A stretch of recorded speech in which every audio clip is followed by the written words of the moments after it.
মেয়েদের গুণবতী, রূপবতী, স্টাইলিশের থেকে ভাগ্যবতী হওয়াটা সব থেকে বেশি প্রয়োজন। আর ভাগ্যবতী নারীর কাছে রূপবতী, গুণবতীরা কিছুই না। কারণ ভাগ্যবতী নারীর মতো সুখী মানুষ আর কেউই নেই। জীবন সঙ্গী দেখতে যেমনই হোক না কেন, টাকাওয়ালা টাকা ছাড়া যেমনই হোক না কেন, অ্যাটলিস্ট চিট যেন না করে।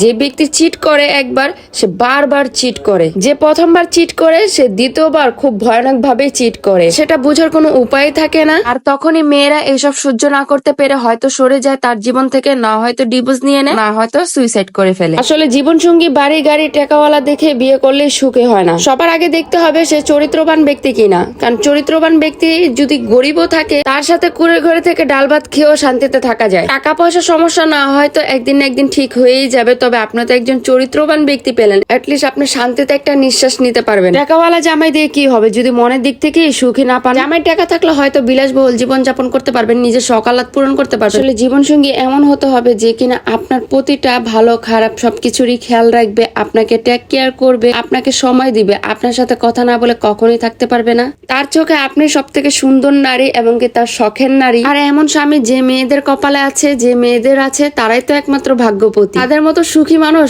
আর কেউই নেই। চরিত্রবান ব্যক্তিরা সবসময় এক নারীতেই আসক্ত থাকে। তার ঘরের নারী যেমনই হোক না কেন, তার কাছে সে বিশ্ব সুন্দরী।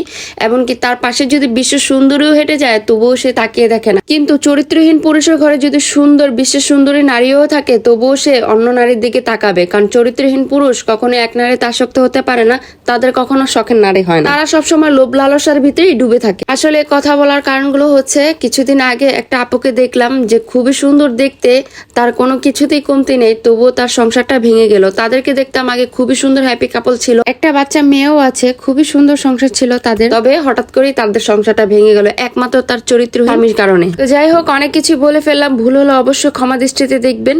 কিছুদিন আগে একটা দাওয়াত ছিল, সেই দাওয়াতে আর কি চলে গেছিলাম আমি আর আমার জামাই। তো এদিকে যেতে দেখলাম অনেক সুন্দর ডেকোরেশন করেছে, দেখতেও অনেক বেশি সুন্দর লাগতেছিল। আর নতুন কাপলদের তো আরো বেশি ভালো লাগতেছিল, দেখতে কিন্তু অনেক বেশি সুন্দর লাগতেছিল মাশাআল্লাহ। তাদের ভিতরে খুবই সুন্দর একটা বন্ডিং দেখলাম, তো দেখতেও ভালো লাগতেছিল মাশাআল্লাহ। মানুষের ভালোবাসা দেখতেও কিন্তু অনেক বেশি ভালো লাগে, অনেক বেশি হ্যাপি লাগে। তো যাই হোক, তারপর হচ্ছে আমরা এদিকে খাওয়া দাওয়া করে নিলাম। এদিকে হচ্ছে রুটি ছিল, আর গরুর কালিয়া ভুনা ছিল, আর গ্রিল ছিল। আর এইগুলো খেয়ে হচ্ছে আমার পেট ভরে গেছে। পরে আর মোরগ পোলাওটা খাওয়া হয় নাই। তো খাওয়া শেষে হচ্ছে ফিন্নিটা দিয়েছিল, তো ফিন্নিটা কিন্তু অনেক বেশি মজা হয়েছিল। আর ফিন্নি তো এমনিতে অনেক বেশি ভালো লাগে, আমার অনেক বেশি পছন্দের, তাই সেটাই মজা করে খেয়েছিলাম। তারপর এদিকে আগুন পানও ছিল, মিষ্টি পানও ছিল, সব ধরনের পানি ছিল। তবে আমি তো যেহেতু পান খাই না, তাই আর কি ট্রাই করা হয়নি। তাই আর কি আমি কফিটাই খাইলাম আর কি। কফিটা খেয়ে অনেক বেশি ভালো লাগতেছিল। আর এদিকে হচ্ছে কফি খাইতেছিলাম, আমার জামাই বলতেছিল তুমি একটু হাঁটো, তোমাকে একটু ভিডিও করে দিই। আমিও চান্স পেয়ে তার দিয়ে 3-4টা ভিডিও করাই নিয়েছি। বললাম যে ভিডিও যেহেতু করবা, সুন্দর করে দাও। কোথাও ঘুরতে গেলে কিংবা দাওয়াতে গেলে জামাই আমার আগে